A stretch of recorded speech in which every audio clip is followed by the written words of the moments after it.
Alors, imagine pouvoir automatiser toutes ces tâches répétitives qui te prennent des heures chaque semaine.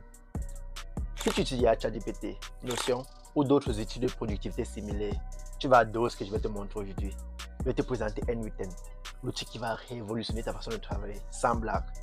Que tu sois développeur cherchant plus de puissance ou un non-technicien intimidé par l'automatisation, mais que tu as apprécié l'arrivée de ChatGPT, le fait de pouvoir rendre tes emails plus joyeux, plus professionnels. Cette vidéo va t'ouvrir les yeux sur un monde de possibilités encore plus grand. Je vais te montrer comment maîtriser l'automatisation avancée sans prise de tête et comment la combiner avec tes outils déjà préférés tels que ChatGPT pour devenir encore plus productif. Découvrons en 1, 2, 3 étapes comment N8N peut te faciliter la vie. Tout d'abord, on va démarrer avec un problème du quotidien que tu connais sûrement. En deuxième point, on va découvrir quelques automatisations simples mais efficaces. Et on va terminer en beauté avec les super pouvoirs qu'N8N va te donner en ce qui concerne les automatisations avancées. Allez, c'est parti. On commence au niveau 1, les workflows manuels. C'est quelque chose qu'on fait tous. Pour la démo de cette vidéo, imagine vouloir tenir un suivi de tous tes achats pour un projet ou un objectif précis. Ça peut être un aménagement, une fête d'anniversaire, etc. Une méthode serait que tu rentres manuellement les informations des factures dans un tableur comme Notion ou Google Sheet afin de faire le tracking de tes dépenses. Puis tu pourrais prendre une photo de la facture avec ton iPhone pour avoir cette dernière sauvegardée dans le cloud. Ça fonctionne, mais c'est répétitif. Ça prend énormément de temps. Garde ceci en tête, car c'est notre point de référence. Voyons voir comment faire mieux. Dans la suite, tu vas entendre des mots tels que Note, Workflow ou Trigger. Pas de panique. C'est plus simple que ça en a l'air. Un workflow, c'est juste un mot un peu fancy pour dire processus automatisé. C'est ce qu'on construit pas à pas pour automatiser une tâche. Les nodes, quant à eux, ce sont des blocs de construction de ce processus. Par exemple, un node peut vérifier si un email contient un mot-clé, envoyer une réponse ou encore, je ne sais pas, utiliser une intelligence artificielle telle que ChatGPT. Et enfin, le trigger ou alors le déclencheur en français. C'est celui qui donne le top départ du workflow. Par exemple, ça peut être lorsque je reçois un nouveau mail, lorsque mon formulaire a été rempli, lorsque je reçois un paiement. Tout cela, ce sont des déclencheurs ou encore des triggers. Donc oui, ça peut sonner un peu technique, mais en vrai, c'est super logique une fois que tu as les mains dedans. Alors sans plus tarder, passons au niveau 2, les connexions simples. Tu connais ces outils magiques qui font si ceci, alors cela. Imagine que tu prennes une photo de ta facture et hop, elle se trouve directement dans le cloud, sans que tu aies à lever le petit doigt. C'est simple, mais c'est puissant. Plus besoin de faire le copier-coller manuel ou bien de faire l'envoi par airdrop. Les applications se parlent toutes seules. C'est un peu comme si tu avais créé un petit robot qui fait le travail à ta place. Là, on parle juste d'uploader une photo dans le cloud. Ces outils basiques sont parfaits pour les tâches simples. Zapier et IFTTT font super bien le job pour connecter deux applications.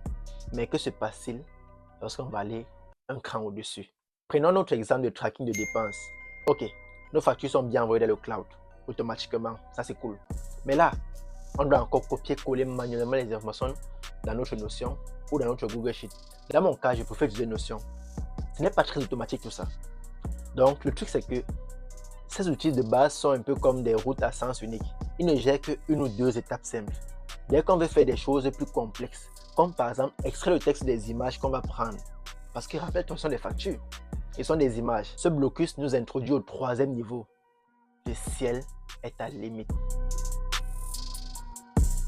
Bien, niveau 3, l'orchestration flexible. C'est là que les outils comme N8N brillent vraiment.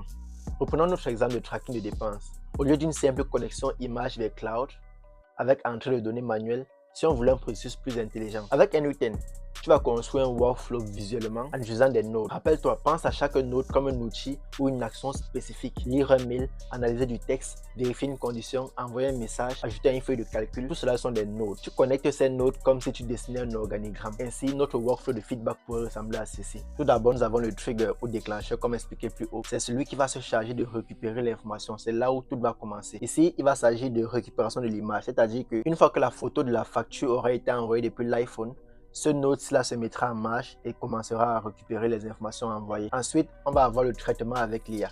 Ici, on voit l'analyse de l'image via le modèle Google Gemini. Et ensuite, il y a upload de l'image vers un service tiers afin de récupérer une URL. Le tout va être mis en forme et ensuite, on aura un lien vers l'image plus les données récupérées grâce à Google Gemini. Le tout va donc être sauvegardé grâce au node Notion. Rappelle-toi qu'un node, c'est juste une brique de construction qui te permettra d'effectuer une action très précise. Ici, on a l'ajout dans Notion qui va permettre d'être ajouté dans une ligne de mon tableau. Et pour finir, on a l'envoi d'une notification sur mon iPhone pour m'alerter que le processus a été bien effectué.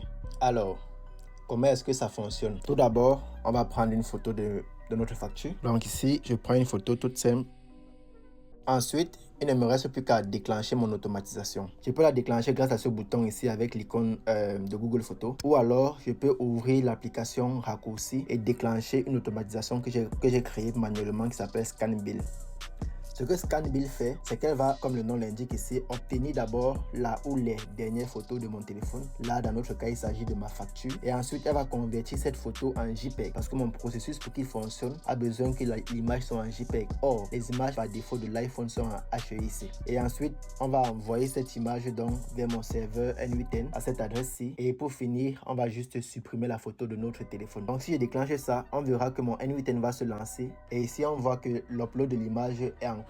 Et ensuite, on a l'analyse de cette image via Google Gemini. Puis les informations sont envoyées vers Notion et entrent automatiquement avec les montants.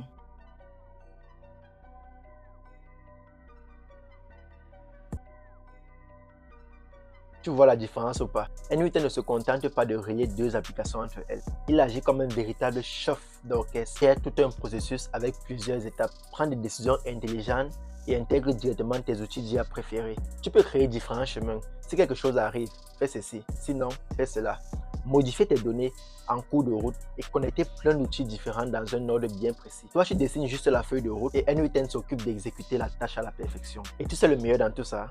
N8N se connecte à des centaines d'applications. Tu peux utiliser tous tes services d'IA préférés, tes bases de données et plein d'autres outils professionnels. Le plus intéressant, c'est que tu as deux options. Soit tu l'héberges toi-même, ce qu'on appelle le self-hosting. Il s'agit de l'héberger sur ton serveur ou sur ta machine personnelle, à condition qu'elle reste allumée pour tes automatisations. Soit tu utilises leur version cloud, si tu préfères quelque chose de plus simple. L'essentiel, c'est que tu aies toute la flexibilité dont tu as besoin grâce à cette super interface visuelle. Résumons rapidement. Au niveau 1, tu fais tout à la main. Au niveau 2, tu crées des automatisations simples du genre, si X arrive, alors fais Y entre deux applications ou plus. Mais enfin, au niveau 3, avec N8N, tu deviens un véritable chef d'orchestre. Tu crées des workflows plus sophistiqués avec plusieurs étapes. Ajouter de la logique, transformer des données comme tu veux et connecter facilement tes outils préférés, y compris l'intelligence artificielle. Alors, pourquoi c'est important pour toi?